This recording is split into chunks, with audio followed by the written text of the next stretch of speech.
Hello NEET aspirants 2026। अब scenario ऐसा बन गया है कि आप लोग बहुत परेशान रहे इस टर्मोइल में। मैं समझ सकता हूँ एस्पिरेंट्स में जिन्होंने पहले बहुत तैयारी की होगी वो इस टाइम थोड़े से कुछ बच्चे डिस्करेज होंगे। बट यकीन मानिए यही यही वो लम्हे हैं, खुद को समेटना है और दोबारा से वापस जो ये 20 या 19 या 20 दिन जो भी बचे हैं इनको फोकस्ड वे से लगे रहना है। द रिजल्ट कल को क्या आता है, कल क्या रहता है, वो बाद में देखी जाएगी। बट आपने क्या करना है कि अपना द बेस्ट देना है इन 20 दिन में, करेज वापस लानी है। तो अब जो भी हो गया सो हो गया, ठीक है। और वो सब बच्चों के साथ एक जैसा हो रहा है, ठीक है। और शुक्र, यकीन मानिए कि इसमें भी शुक्र होना चाहिए कि ये पहले ही पता चल गया। अब ऐसा होता कि कल को वैसे करके बच्चे बैकडोर एंट्री से आ जाते तो आपका मेरिट कहाँ पे रहता, ठीक। तो इस देखते हुए कुछ एस्पायरेंट से मेरी बात हुई तो वो बड़े डिस्करेज थे। तो मैंने सोचा कि कुछ एक छोटा सा कोर्स मैं आपके सामने लाता हूँ जिसमें मैं थोड़ी सी स्ट्रैटेजी बताऊंगा आपको। तो शायद वीडियो क्वालिटी ज़्यादा अच्छी नहीं रहेगी, शायद स्मार्ट बोर्ड्स नहीं रहेंगे, वही पुराने तर्ज पे बोर्ड और ये मार्कर होगा। बट कंटेंट में यकीन मानिए कोई कमी नहीं रहने वाली है। कंटेंट बिल्कुल जो आपके नीड जो होगी आपकी वो फुलफिल हो जाएगी। जितना भी मैं यहाँ पे पॉइंट्स बोलूँगा वो आपकी नीड के हिसाब से इनफ होंगे, ठीक है। तो अब आपने देख ही लिया री नीट 2026, ठीक। तो अब मैं क्या करने वाला हूँ, मैं आपकी जोलॉजी 11th और 12th जितना भी आपका सिलेबस है नीट में, मैं वो कवर कर लूँगा, ठीक। अब मैंने ये खुद से पहले डिसाइड कर लिया है कि मैं 15 दिन में आपका कवर कर लूँगा। थोड़ा सा लगता है इम्पॉसिबल, बट यकीन मानिए कि जिन्होंने बहुत अच्छे से तैयारी की है उनके लिए तो बहुत फ़ायदेमंद रहने वाला है। बट जो 12th से हमारे बच्चे यहाँ से बहुत सारे ऐसे हैं कि जो बिल्कुल फ्रेश हैं, जिनको 1 या 2 महीने 12th बोर्ड के रिजल्ट के बाद जो इसमें अपेयर होने वाले थे, उनके लिए भी गुड न्यूज़ है कि वो भी एक अच्छी ट्राई दे सकते हैं, ठीक है। तो उनके लिए भी ये फ़ायदेमंद रहने वाला है। ऐसा लगता है कि 15 दिन में कैसे हो सकता है, नहीं हो सकता। बट यकीन मानिए आप इन बातों को बिल्कुल इस टाइम साइड पे कर दीजिए। ये जो आधे घंटे की होगी या 1 घंटे की क्लास होगी, आप अपना पूरा दिन का, ये शायद यही 9 या 10 बजे के करीब आएगी क्लास यूट्यूब पे। तो आप, अगर आपके पास टाइम है, अगर आप थोड़ा सा रिलैक्स हैं, तो इस चीज़ को यकीन मानिए आप देख लीजिए, फ़ायदेमंद ज़रूर होगी।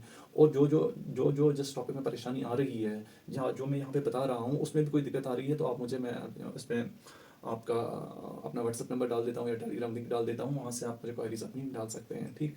तो अब हम तो इस टाइम ये कर सकते हैं कि भाई 15-20 दिन में हम मैक्सिमम मार्क्स कैसे फैच कर सकते हैं। और मैक्सिमम फैच करने के लिए कुछ स्ट्रेटजी बनानी पड़ेगी। और स्ट्रेटजी के लिए मैं लाया हूँ, तो ऐसे तो पॉसिबल तो है, मेहनत ज़्यादा है, लेकिन आपका फिजिक्स और केमिस्ट्री की तरफ रुझान ज़्यादा रहता है। तो आप ना 3-4 घंटे अपने ऐसे ही 3 या 4 या इवन कि 5 घंटे जितना आपको अपने हिसाब से, अपनी प्रिपरेशन के हिसाब से होगा, तो आप देख लीजिए कि मैं कितना टाइम इस पर दे देता हूँ, ठीक है। बायो पे कितना टाइम देना है। तो इसमें क्या रहता है कि आपने देख लिया फिजिक्स और केमिस्ट्री का पेपर कभी भी टफ आ सकता है, और बायो का स्टैटिक ऑलमोस्ट रहता है एनसीईआरटी बेस्ड रहता है, ऑलमोस्ट एनसीईआरटी बेस्ड रहता है, और थोड़ा सा ट्रिकी मेमोरी बेस्ड रहता है, ठीक है। स्टेटमेंट वाइज आजकल क्वेश्चन आ रहे हैं, उनको भी अच्छे से, मतलब थोड़ा सा और टफ हो रहा है सिस्टम। बट यकीन मानिए कि 80% क्वेश्चन बिल्कुल फैक्चुअल होते हैं, और फैक्चुअल्स के लिए एक चीज़ इंपॉर्टेंट है कि वो फैक्ट्स याद रहने चाहिए, ठीक। और उन याद रखने के लिए रिवीजन मस्ट है। और कोई बच्चा बोलेगा कि मैंने रिवीजन की नहीं है, मैं तो पहली बार पढ़ रहा हूँ, ठीक। ऐसे भी कुछ बच्चे होंगे। तो जिन्होंने रिवीजन की है उनके लिए मजीद फ़ायदा देगा, और जिन्होंने रिवाइज अभी तक नहीं किया है तो उनको ये पता चल जाएगा भाई आप रिवाइज तो करें, या याद कौन कौन सी चीज़ें रखनी है। इंपॉर्टेंट तो ये है कि आप इस टाइम पे what to read and what not to read. What not to read बहुत इंपॉर्टेंट है, रीड तो आप कर लोगे, ठीक है। आप कौन कौन सी लाइन याद रखनी है और कौन सी नहीं रखनी है, इसको हम बिल्कुल डायसेक्ट करके अच्छे से आपको बताएंगे कि क्या क्या चीज़ें आपने याद रखनी है, ठीक। 15 दिन का कोर्स से इंपॉर्टेंट पॉइंट्स रहेंगे, और ऑलमोस्ट ऑलमोस्ट PYQs जितने भी उस टॉपिक में आए होंगे वो आपको क्या मदद देगी। जो टॉपिक हम पढ़ेंगे वो साथ साथ उसकी उसकी PYQs भी करेंगे। और एग्जांपल्स यहाँ पे आपने देख लिया कि जितने भी 15-20 साल के क्वेश्चन PYQs हम देखेंगे उनमें अब डायग्राम बेस्ड भी आते हैं, स्टेटमेंट वाइज भी आते हैं, और एग्जाम्पल्स भी पूछते हैं। तो वो हम सारे एक टॉपिक में जितने भी बनते हैं वो कंपोनेंट्स हम कर लेंगे, ठीक।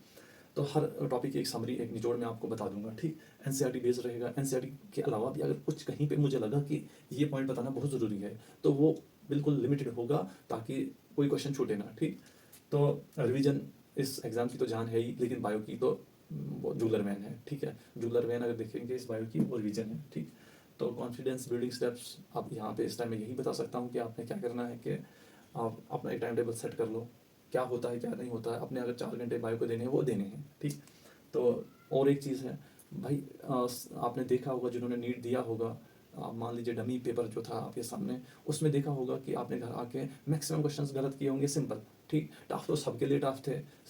हर एग्जाम में यही रहता है कि टफ टफ क्वेश्चन, टफ उसी के पीछे पड़े रहते हैं, और इस टफनेस के चक्कर में हम सिंपल क्वेश्चंस को गलत कर लेते हैं। तो सिंपल क्वेश्चंस को छोड़ना नहीं है, मेरिट हमेशा सिंपल क्वेश्चंस बना देते हैं। जब भी सिंपल क्वेश्चन आपको के सामने कोई आता है, उसको अच्छे से ध्यान में रख के ऑप्शन चारों पढ़ के, ये नहीं कि बस पढ़ लिया एक जो आपको ठीक लगा, बाकी 3 पढ़े ही नहीं, बस इसका यही आंसर है। मैक्सिमम टाइम यही होता है, और OMR बेस्ड है, तो वहाँ पे ध्यान भी रखना है कि कौन सा, ये तो चीज़ें आपने देख ली होंगी।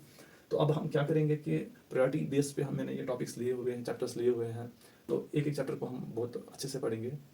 एनिमल फिजियोलॉजी में वही आपका ब्रीदिंग, गैसेस एक्सचेंज आ गया, फ्लूइड्स एंड सर्कुलेशन आ गया, नर्वस सिस्टम, एक्सक्रीशन, बहुत अच्छे से हम पढ़ लेंगे। ठीक है, हर एक चैप्टर के अंदर जितने भी इंपॉर्टेंट पॉइंट्स हैं जो एग्जाम में मोस्ट प्रोबेबली 99% जिनके चांस बनते हैं, वो मैं करा लूँगा आपके। एनिमल किंगडम आ गया, स्ट्रक्चरल ऑर्गेनाइजेशन इन एनिमल्स आ गया, ह्यूमन रिप्रोडक्शन है, रिप्रोडक्टिव हेल्थ है, जेनेटिक्स, एवोल्यूशन, इनहेरिटेंस वगैरह जो भी है, ह्यूमन एवोल्यूशन हम अच्छे से कर लेंगे, और बहुत क्रिस्प में बता दूंगा, और टू द पॉइंट होगा, और उसको भी मैं अच्छे से एक्सप्लेन करूँगा।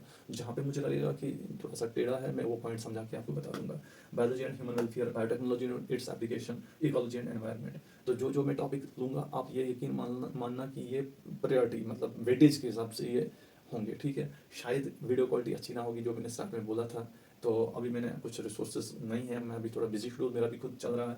ठीक, लेकिन मैंने सोचा चलो जितना मेरे पास टाइम है मैं उसको यूटिलाइज करूँगा। अब जब मैंने ये सोच लिया, तो आप लोगों को भी यही सोचना है कि भाई जितना टाइम हमारे पास आप देंगे, अब पीछे क्या हो गया क्या नहीं हो गया वो तो मदद देगा नहीं। ठीक है ना, तो बेस्ट ऑफ लक। कल से 1 जून है, तो हम ब्रीदिंग और गैस एक्सचेंज से स्टार्ट करेंगे। ठीक, तो वहाँ से हम एनिमल फिजियोलॉजी को अच्छे से करेंगे, फिर एनिमल किंगडम पे आएंगे, PYQs भी साथ साथ करेंगे। तो जितना जितना मिनिमम टाइम में मैक्सिमम मार्क्स आ सकते हैं, वो वही स्ट्रैटेजी हम लेंगे, और ऑलमोस्ट NCERT बेस्ड होगी, और रिवीजन में साथ साथ कराने के टिप्स भी बता दूंगा कि कैसे, अगर आज हमने कुछ पढ़ा उसको कैसे याद रखना है, और कल जब हम दोबारा क्लास में आएंगे तो उसको कैसे, पिछले टॉपिक को कैसे रिवाइज करना है। तो इसी के साथ ये थोड़ा इंट्रोडक्टरी पार्ट मैसेज देने के लिए आपको, तो जहाँ जहाँ तक आपको लगता है कि अपने फ्रेंड्स के साथ शेयर कीजिए इन्फॉर्मेशन, और थोड़ा ग्रुप्स में, अगर आपके ग्रुप्स हैं तो एक ग्रुप बना के एक आपका भी फ़ायदा आ जाएगा। ठीक है, होपफुली आप सब कामयाब होंगे, इंशाल्लाह बहुत अच्छे से सफ़र ही चलेगा। Best of luck.